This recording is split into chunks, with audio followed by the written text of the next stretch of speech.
Hey there mga my loves, Gemini! Thank you so much for always staying here with me in this channel, babe. So before we start, ang content pala natin is we're gonna take a look at your August 2024 reading ng mga messages na dapat ninyong malaman this August 2024. Pero bago po yan, now let me just greet new subscribers. Hi and hello there, newbies! Ako po si Yan, welcome. At sa mga returning viewers and subscribers, thank you so much sa inyong walang sawang pagsuporta, no? So yeah, wala po tayo ditong gender ba, lalaki, LGBT, cross-watchers, you're all welcome here, guys. Pwede niyo pong i-flip yung roles if you want. And at the end of the day, no, you always have your free will na free nyo rin gamitin anytime, anywhere. So yun nga mga babes, no? Let's go ahead and check these messages here for you guys. So if you happen to know na hindi niyo pa pala alam na meron pa tayong isa pang channel, the link is down below the description box, no? At dyan mga babes, no? Pwede kayong ma-direct agad doon sa other channel kung hindi ka pa naka-visit there, no? And I would really appreciate if you're gonna subscribe din doon. So thank you so much. Just take only what resonates. So let's see. This is for me, Gemini people. Spirit and Angel Guides, Archangel Michael, thank you so much. What do we have here for Gemini for the month of August 2024 for them? Can you please show me? Gemini. August 2024 for my Gemini people. Messages. This reading is for Gemini's August 2024. Gemini.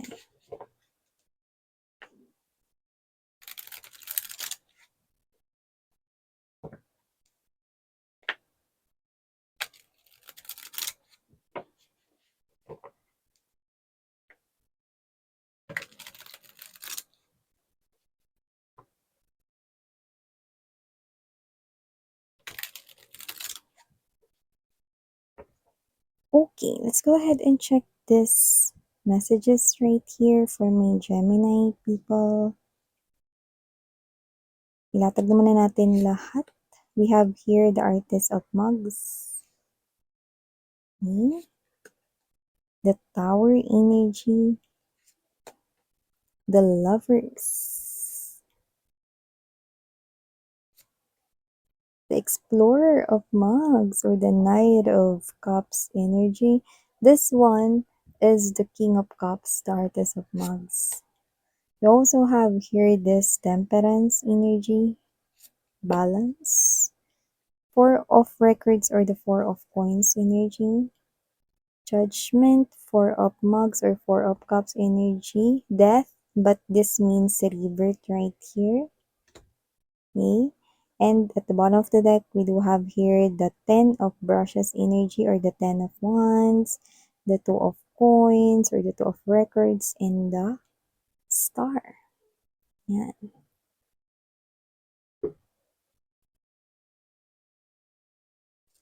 Yung iba parang nagbabalak na lumipat ng trabaho, mag-iba ng trabaho, may mga ganyan.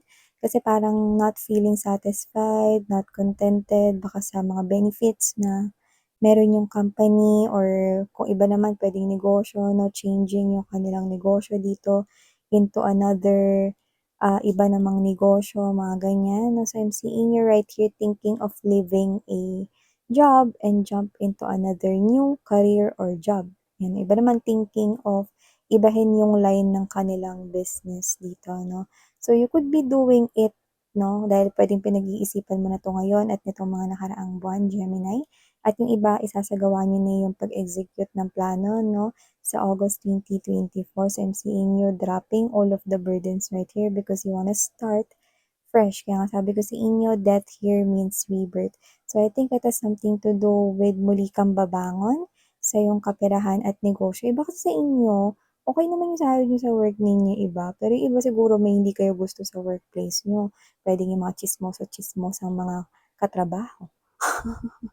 Mga bully, no? At itong parang mga may abuse sa kanilang mga power, no? Porket senior, tapos bago ka doon, yung mga ganun-ganun na may, tawag nito, may pagbibigay ng maraming trabaho, yung mga ganyanan. Sa iba, posibleng gano'n. May iba naman na nakita ko rito na posibleng routinely na yung ginagawa ninyo, gusto niyo iba naman, 'yan 'no. So, this is you lacking interest or meron ditong lack na parang feeling ninyo kakulangan 'yun. So, nakita ko rito that you're jumping into new opportunity and you're not hesitating to do that because tingnan mo naman yung itsura mo rito 'no, sa Two of, Records energy 'no.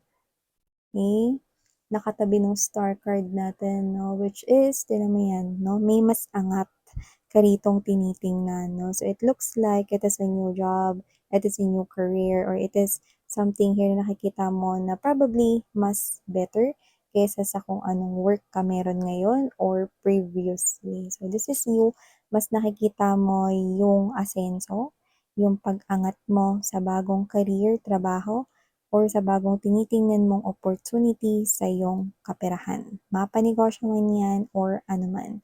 So, nakita ko that this is you, muli ka ritong babangon sa iyong pinansyal, at nakita ko rito na mas magiging kampante ka, kontento, at komportable sa bagong papasukin mo ritong career or negosyo. Yan. So, maliban dyan, nakita rin ako dito, Gemini, no, para sa buwan ng August 2024, mga may loves, nakita ko dito, no, na meron dito magdedesisyon na muling ibalik ang tamis ng inyong pag-ibig. Pero for some reason, na nakalas tayo ng parang mapakla. So, posibleng pumakla or naging bitter, no? Nakasing bitter ng ampalaya ang naging connection ninyo.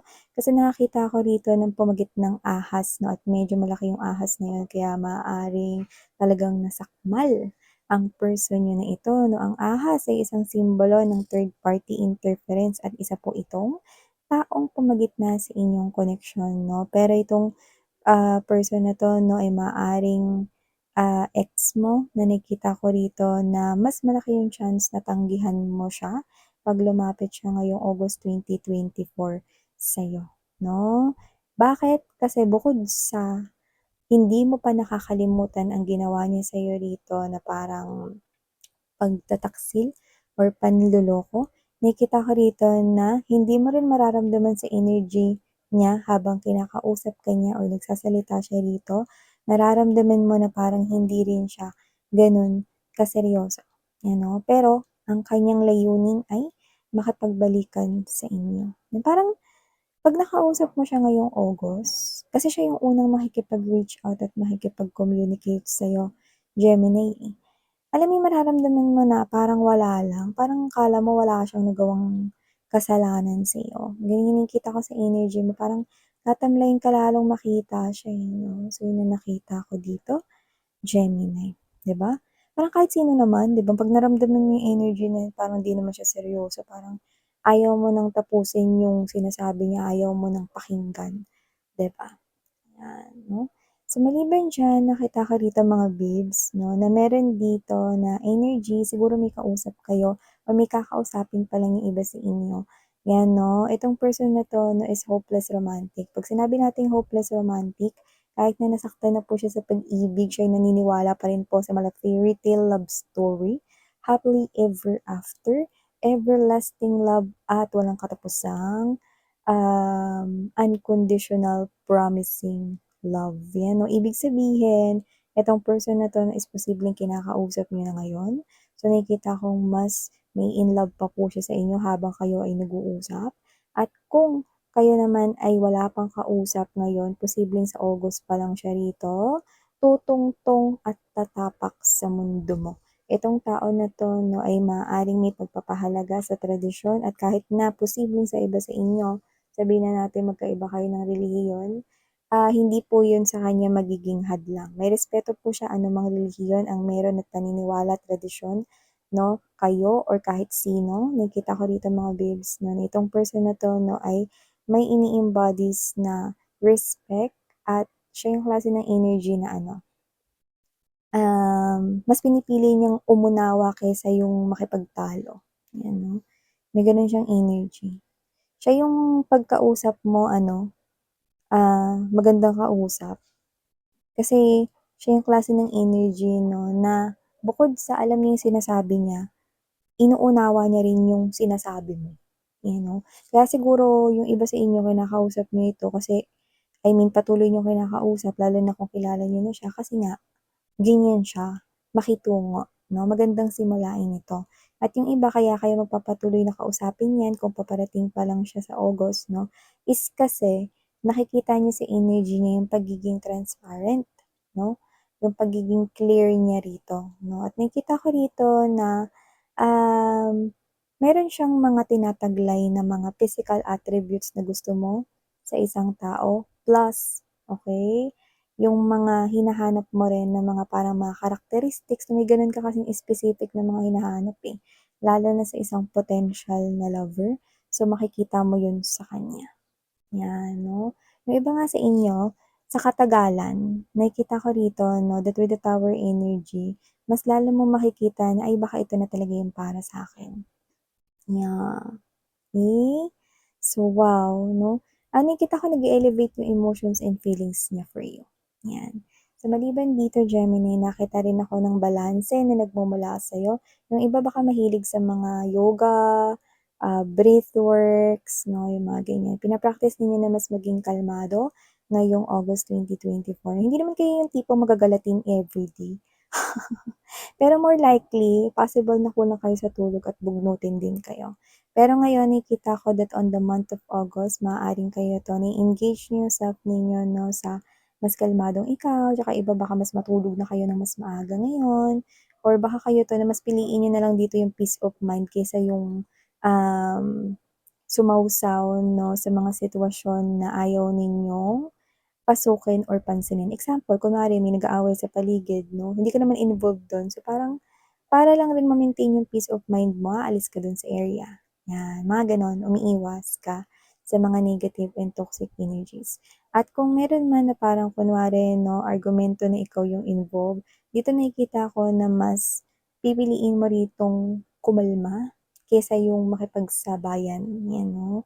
Kasi parang ikaw 'to na medyo yung iba sa inyo, nahihirapan kayo rito na kontrolin ang inyong galit lalo 'pag triggered na kayo. Parang gusto mo na minsan sumabat, 'di ba? Parang konti na lang sapakin ko 'to, eh. Yung mga gano'n. Pero nakikita ko dito 'no, that on the month of August, mas ikakalma niyo yung sarili ninyo, mas makokontrol ninyo rito yung mga, thoughts ninyo din 'no, at nakikita ko rito na mas ma-achieve ninyo yung mga dapat ninyong gawin, lalo na kapagka kayo ay mas kalmado at hindi nagbibigay ng mga atensyon sa mga toxic sa paligid ninyo 'no. Kung may ayaw kausapin, hindi niyo kakausapin. Kung may kailangan ditong tanggalin sa mga friends list, tatanggalin niyo na, may mga gano'n. You are like, ah, parang nagke-cleanse kayo, alam mo 'yun 'no? Parang gano'n yung ginagawa ninyo, nagke-cleanse kayo ng energy ninyo para ma-maintain ninyo yung balance, 'yan. So maliban diyan 'no, para sa buwan ng August guys, nakita rin ako rito 'no, ng energy na posibleng meron ditong, I think hindi kayo 'to. Okay, pero just take how this resonates 'no. Meron ditong energy na parang feeling niya walang napupuntahan yung pera niya or hindi siya nakakaipon, may gano'ng energy connecting sa inyo. Baka family member or ano 'to, malapit, close friend ninyo, mga ganyan or relatives 'no. Parang nade-depress siya, nase-stress siya, kasi parang kunwari ganito, may laman yung pera niya tapos 'pag nabawasan yun parang nase-stress siya. May gano'ng energy, 'no? Oo, parang kahit siya yung gumastos nun, parang nase-stress siya, 'no? So, posibleng wala siyang work or may struggle siya sa pinansiyal, may gano'n. So, kung meron kang kilalang ganyan, 'no, you might want to reach out to that person since close naman kayo. Kasi nakikita ko rito na parang kailangan niya ngayon ng kausap, ayan, 'no? Tsaka parang mahilig siya ngayon sa alone time. Parang siya yung klase ng energy yung puwedeng introvert or hindi lang gano'n ka-sociable. Puwede rin konti lang yung mga friends niya. Pero I think mas gusto niya yung parang para kasi siyang homebody. Parang mas gusto niya yung sa bahay lang kaysa gumala, 'yan 'no, parang gano'n yung energy niya rito. At ito specific message 'no, pero maaaring hindi mag-resonate sa lahat 'no. Meron siya ritong katangian na posibleng, mahilig siya rito sa music 'yan 'no, or baka siya ito na, laging nakikinig ng mga songs pero particularly sad song. 'Yan 'no, sad song yung pinapakinggan niya 'no, kaya parang mas nakakadagdag pa yun sa pagiging sad niya tuloy at nade-depress siya dito, ayan. Kailangan niya ng kausap. So, I think dahil konti nga lang yung mga taong nakapaligid sa kanya, mukhang, ikaw yung right person na puwedeng mag-open up din po siya sa inyo para ma-release niya rin 'tong mga burdens niya dito 'no, lalo na related yun sa pera, 'yan 'no. Di ko naman nakita na iniwan siya ng jowa niya rito o ano. Basta more likely related sa pera yung problema niya. So, maliban diyan 'no, Gemini 'no, on the month of August here for you guys, nakikita ko rito na may pag-aaralan kayo rito in terms of love, you know? Lalo na kung meron kayong option sa love. Kayo ito 'no, na parang titimbangin ninyo, ano nga ba yung mas matimbang? Ito bang isa o ito? Ayan 'no, may nakuha akong gano'n 'no, na energy na posibleng iba sa inyo meron kayong options sa love. One is puwedeng kaya kayo magkakaroon ng pagtimbang dito kasi posibleng parehas, okey or, parehas na nakukuha yung atensyon mo. 'Yan 'no. So, hindi ito isang magiging madali na pagdedesisyon kaya nakikita kita dito na medyo matatagalan ka sa pagpili diyan. Pero okey lang kasi 'pag love di naman kailangan madaliin.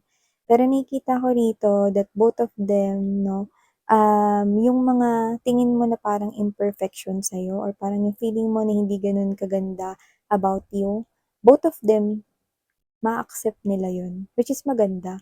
Kaya parang dikit yung laban dito kaya ka rin siguro ganito. So, posibleng hindi sila magsabay na dumating, pero nakikita ko na magiging dalawa yung options at medyo matindi ang kanila rito na parang magiging kompetisyon sa pagwagi sa puso mo, 'no? Kasi halos dikit yung laban. Kumbaga sa karera ng mga kabayo, mga babes, 'no, dikit-dikit ang laban. Gano'n yung nakukuha ko dito. So yeah, these are all the messages I've got right here for my Gemini people out there para sa kanilang August 2024 reading. Thank you. Ako po sa yan ng inyong psychic medium, Sarah Ngayon, Love in Light. Annyeong!